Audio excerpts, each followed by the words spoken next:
बीच phone line पर हमारे साथ प्रोफेसर अवनिजेश अवस्थी जी जुड़ गए हैं और उन्हीं से सवाल कर लेते हैं। अवनिजेश अवस्थी जी, क्या सुप्रीम कोर्ट की फिलहाल इस नियम पर जो रोक है उसे माना जाए कि ना सिर्फ ये स्टूडेंट्स के लिए फौरी राहत है बल्कि साथ ही साथ उन सियासी दलों के लिए भी राहत है जिनके लिए भी ये मुद्दा ऐसा बन गया था कि वो उस पर अगर प्रतिक्रिया देते तो भी फंस जाने का डर था, वो उसके सपोर्ट में आते या उसके अगेंस्ट में जाते तो भी वोट बैंक पॉलिटिक्स का खतरा मंडराता था।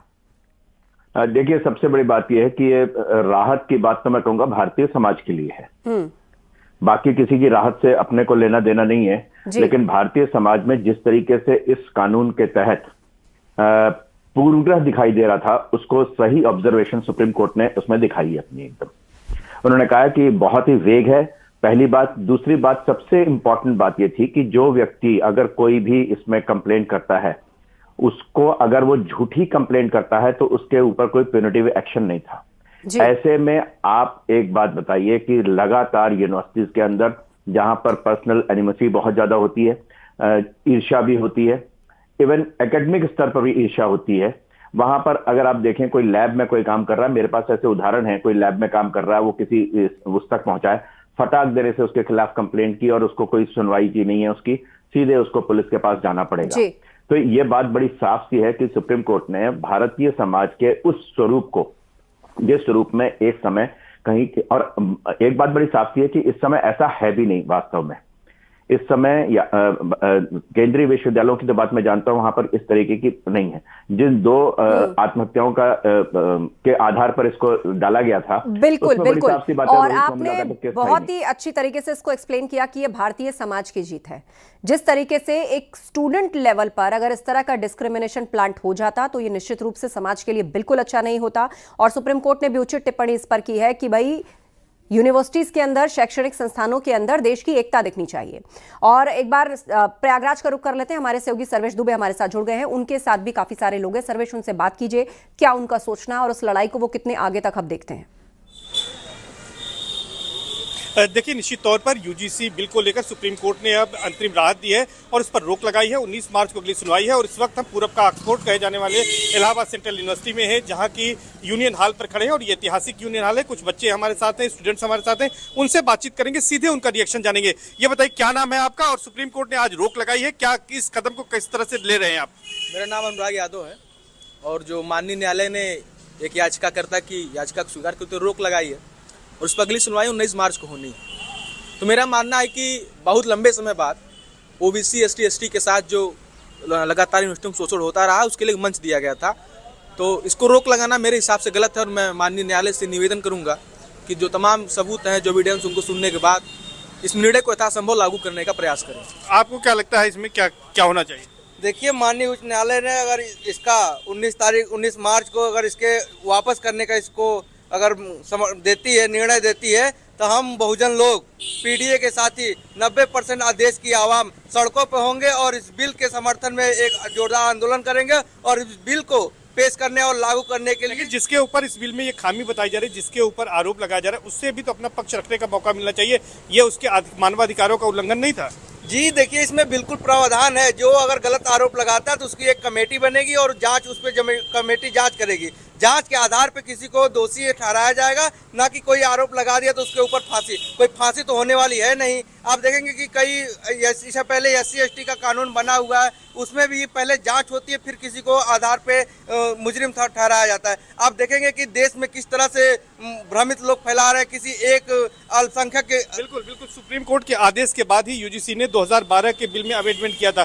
क्या लगता है आपको कि अब जो सुप्रीम कोर्ट ने इस पर अंतरिम रोक लगाई है, इसके बाद आने वाले समय में इसका क्या स्वरूप होना चाहिए और ये कितना जरूरी है जो कैंपस में आपसी जो है वो एक तरह से एकजुटता रहे, छात्रों में कोई डिवीजन न हो, उसको बनाए रखने के लिए? देखिए, अभी हम लोग कैंपस के बाहर जैसे ही निकले तो सीनियरों के माध्यम से हमको पता चला कि सुप्रीम कोर्ट ने एक याचिकाकर्ता के याचिका लगाने के कारण 19 मार्च तक को इसको डिले कर दिया है और 19 मार्च को इसका निर्णय आएगा।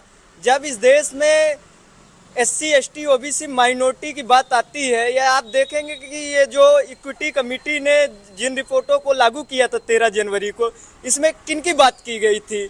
इसमें ठीक है, उद्देश्य चलिए, ये UGC तमाम प्रतिक्रियाएं कमेटी का मिल रही यही हैं था। और सुप्रीम कोर्ट की इन तमाम टिप्पणियों के बाद जो जनरल वर्ग है वो दो शब्दों में उसको अगर परिभाषित किया जाए तो वो कह रहा है सत्यमेव जयते। न्यूज रूम का रुख कर लेते हैं, नीलू सिंह हमारे साथ हैं। नीलू, आज सुप्रीम कोर्ट ने जब कई टिप्पणियां इस मामले की पर की सुनवाई के दौरान, तो उन्होंने अमेरिका के रेसिज्म को भी कोट किया कि ये ब्लैक और व्हाइट के तर्ज पर ये यहाँ फिट नहीं बैठता। और क्या कहा सुप्रीम कोर्ट ने? बिल्कुल, आपको सुप्रीम कोर्ट के जो आज सुप्रीम कोर्ट ने दोनों जजेस ने कहा है उसको हम सिलसिलेवार तरीके से बनाए। देखिए, ये सामान्य वर्ग की बड़ी जीत तो कही जा रही है और अब लड्डू मिठाइयां भी बांटी जा रही हैं, जिसका उन्हें इंतजार था कि देखिए ये नियम सही नहीं है सामान्य वर्ग के लिए, क्योंकि एसटी एससी पहले ही इस नियम में थे, अब ओबीसी को भी, तो फिर सामान्य वर्ग को आखिर एक्सक्लूड क्यों किया गया, इसी का सवाल लेकर वो सड़कों पर उतरे थे।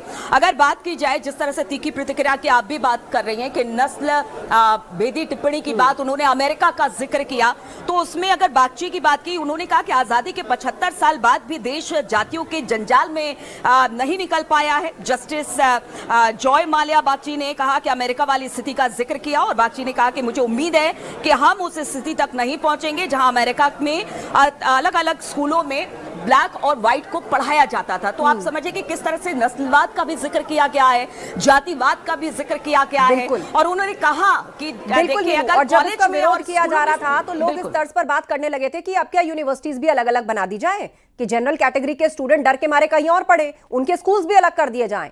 तो कुल मिलाकर ये एक भारतीय समाज और एक समानता की जीत है, इसे माना जा रहा है। धन्यवाद आपका इस चर्चा के लिए। एक बार फिर से प्रयागराज का रुख करेंगे, सर्वेश दुबे हमारे साथ हैं। सर्वेश, वहां की तस्वीरें दिखाइए और लोगों से बातचीत कीजिए, उनका क्या सोचना है, अब भविष्य में वो इस लड़ाई को कहां तक देखते हैं, क्योंकि जल्दी यूपी में चुनाव आने जा रहा है। चलिए, वो फ्रीज हो गए, एक बार वाराणसी का रुख कर लेते हैं और उपेंद्र हमारे साथ हैं। अबीर गुलाल उनके ऊपर लोगों ने छिड़क दिया है, लड्डू भी उनको थोड़ी देर पहले खिलाया था, तो अभी से ही लग रहा है कि वहां फाग का रंग चढ़ने लगा है, लोग उस मोड में आ गए हैं कि भाई खुशी का दिन है, त्योहार जैसा। उपेंद्र,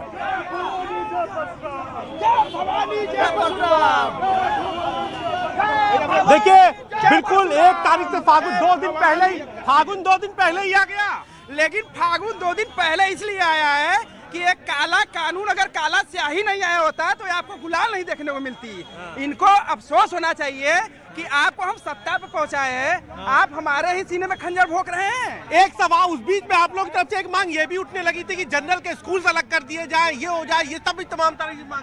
भैया, मैं ये बातें उन लोगों के लिए बता रहा था कि एक बार यूरोपियन कंट्री में काले और गोरे में बहुत बड़ा मतभेद हुआ था। कालों ने कर्म करना चाहा, उन्होंने कहा मुझे वही स्कूल चाहिए, मुझे वही अध्यापक चाहिए, मुझे वही सिस्टम चाहिए, मुझे वही व्यवस्था चाहिए, और उन्होंने गोरों को बीट किया। लेकिन यहाँ उन तरह के कर्मविहीन लोग भी रहे जो कर्म नहीं, सीधे मुंह की मलाई रबड़ी खाना चाहते। मैडम, आप भी 3 दिन से धरने में बैठी थी, आज आपका गुलाल लगा है, कितनी बड़ी खुशी है? बहुत ज्यादा खुशी है मुझे न्याय पर, और अपने जो मैंने पहले ही अपील किया था, हमारे जो प्रधानमंत्री, मुझे पूरा भरोसा है और इस भरोसे पे हम कहीं न कहीं खरे उतरे हैं। सुप्रीम कोर्ट में भी जो बैठे हुए हैं जज लोग, वो बहुत बुद्धिजीवी है और उन्हें पता है कि इससे सिर्फ और सिर्फ विद्रोह उत्पन्न होगा, और ये सफलता और ये खुशी हम भाइयों की देख सकते हैं। मुझे बहुत खुशी है कि मैं मुहिम का हिस्सा बनी और आगे आके अपनी आवाज बुलंद की और ऊंची। राजमंगल जी, अब मंगल हो गया। मंगल हो गया है, लेकिन हम लोग जब तक पूरी तरह से खत्म न हो मंगल नहीं मानते हैं, लेकिन अभी हम लोग खुश हैं। चलिए, रोक तो एक लगी दूसरे कम को से रंग कम, लगा रहे हैं हम और लोग की उनका साथ मुहिम दे रंग रहे हैं कि कानून काला था जिस पर रोक लग गई है, इसीलिए अब रंग तो बनता है। मेरठ का रुख कर लेते हैं, उमेश श्रीवास्तव हमारे साथ जुड़ गए हैं, उनके साथ भी काफी बड़ी संख्या में स्टूडेंट्स मौजूद हैं, लोग मौजूद हैं। उमेश, उनसे बात कीजिए, उनकी प्रतिक्रिया लीजिए, वो क्या सोचते हैं अब इस कानून को लेकर, कि क्या अब ये हमेशा के लिए खत्म हो जाएगा? पर चूंकि सियासत है, चुनावी मौसम भी बहुत दूर नहीं है, तो क्या ये लड़ाई और लंबी लड़नी होगी? नए नियमों पर रोक लगा दी है और हमारे साथ कुछ स्टूडेंट्स मौजूद हैं, हमसे सीधा बात कर लेते हैं और जानते हैं कि यूजीसी के नए नियमों पर सुप्रीम कोर्ट ने जो रोक लगाई है उसको लेकर के इन स्टूडेंट्स का क्या कहना है। आप लोग ये बताइए, क्या कहना चाहेंगे जिस तरह से सुप्रीम कोर्ट ने यूजीसी के नए नियमों पर रोक लगा दी है, आपकी पहली प्रतिक्रिया क्या है? हम लोग बहुत खुश हैं कि रोक लग गई है, अब इक्वालिटी और बायसनेस खत्म रहेगी, तो ये एक बहुत अच्छी चीज़ हुई है जो आज हुआ है रद्द होना। मैं ये बोलूँगी, क्या कहना चाहेंगे आप? मैं ये बोलूँगी कि जो यूजीसी की पहली गाइडलाइंस थी उससे डिस्क्रिमिनेशन और बढ़ता, इक्वालिटी और ज़्यादा कम हो रही थी, और या लाइक सही किया है, मैं खुश हूँ जो अब सुप्रीम कोर्ट का जो आदेश है। 19 मार्च को सुनवाई की अगली तारीख दी गई है और आप बताने कि आप लोग बहुत खुश हैं। कई जगह प्रदेश में और देश के अलग अलग हिस्सों में रंग लगाया जा रहा है, एक दूसरे से खुशी का इजहार किया जा रहा है। आप क्या कहना चाहेंगे इस विषय को लेकर के? कितना इंपॉर्टेंट मसला था और सुप्रीम कोर्ट ने जिस तरह से रोक लगाई है वो बहुत जरूरी कदम रहा।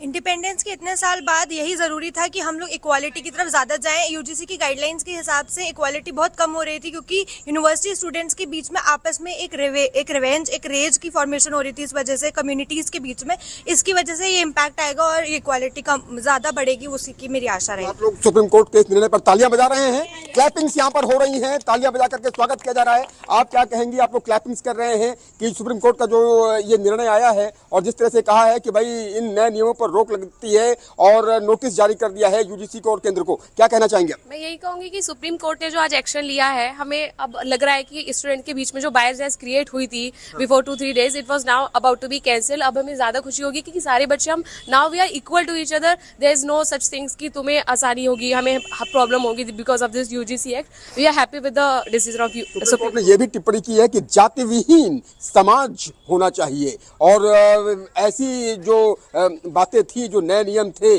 उसको लेकर के टिप्पणी करते हुए ये कहा है। क्या कहेंगे?